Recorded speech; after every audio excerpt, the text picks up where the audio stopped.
On a cool spring evening in North Carolina, a car crash kills a renowned coin collector. He's carrying the crown jewel of his collection. But is it really one of the rarest and most valuable coins in the world? Or a clever fake? I just imagine she's sitting there saying to me, "They say I'm not real. What do you think?" Half a century passes before the man's heirs and the public learn the truth about his precious cargo. We sat there on pins and needles, and then the numbers start climbing.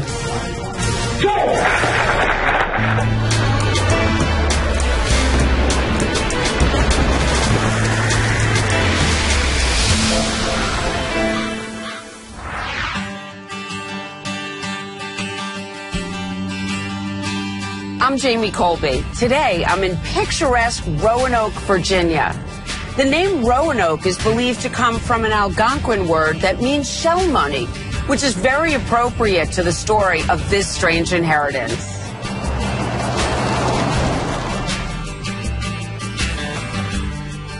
My name is Ryan Givens.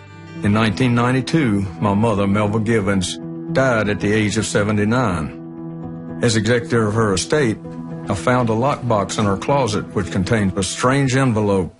Ryan, this is the box. This is the box that she kept it in her bedroom closet. And she kept it, along with other things, in this envelope right here. So it says this is a changed date and what else does it? Not real? Not the real one. Changed date, not real, 1913. Melva's terse note reflects what she'd been told about the coin inside, that it's a clever fake of one of the rarest and most valuable coins ever minted, the 1913 Liberty Head 5-cent piece. Coin expert and auctioneer Paul Montgomery wrote a book about the nickels. From 1883 to 1912, the Liberty Head nickel was the design that the U.S. was using for commerce. It was in 1912 that they made the decision to move on to the next design, which was the Buffalo nickel. At the end of 1912, they really should have stopped making Liberty nickels. Instead, somebody made 5 before the dies were destroyed.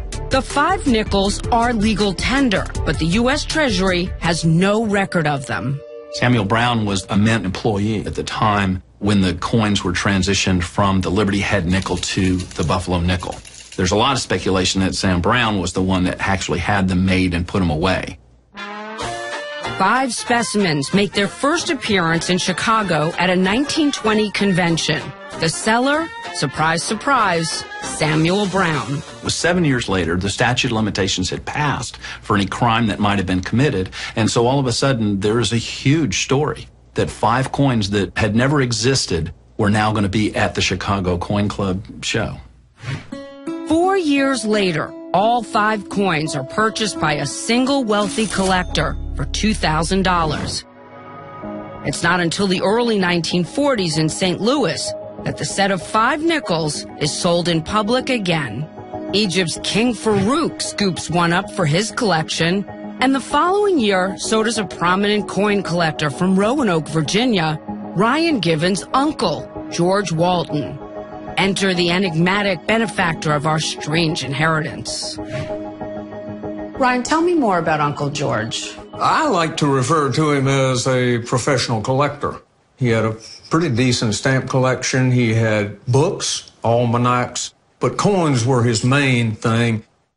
Truth be told, Ryan doesn't know his Uncle George well, and neither, it seems, does anyone else. He's a lifelong bachelor and successful estate appraiser, a job that keeps him constantly on the move. He lives in a series of hotels, from North Carolina to Florida. Exactly how Walton came to acquire his 1913 nickel is equally murky.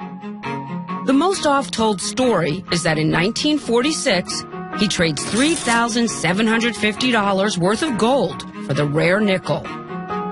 The seller, the story goes, may or may not be an heir to the Camel cigarette fortune. It said a member of the Tobacco Reynolds family, so we can assume that it may have been the R.J. Reynolds.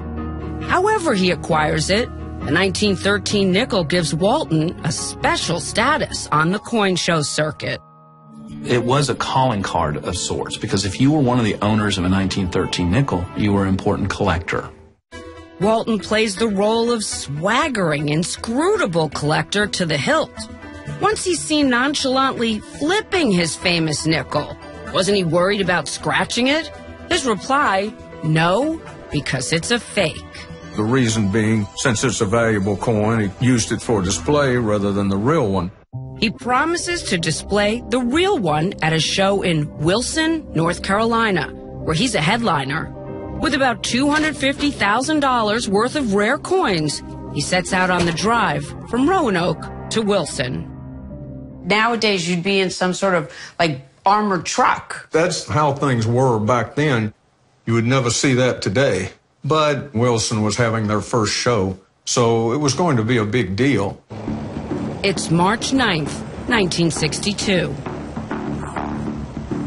He was almost within the town limits when he was hit by a lady that was driving a car. Apparently she had been drinking. He was killed instantly. George Walton was 55 years old. He dies without a will, so his siblings name a bank in Roanoke to act as his executor. What was the process? The bank sent letters to every bank that they knew in North Carolina and Virginia and said, do you have anything there that belongs to George Walton? Once all his collections are reassembled and cataloged, the family gets some shocking news that also stuns coin aficionados around the world. George Walton's 1913 Liberty nickel is declared a fake. The nickel had no value. It was just a piece of junk. A piece of junk? Could it be? That's next. And now for our Strange Inheritance quiz question. Name the first woman whose portrait appeared on U.S. currency.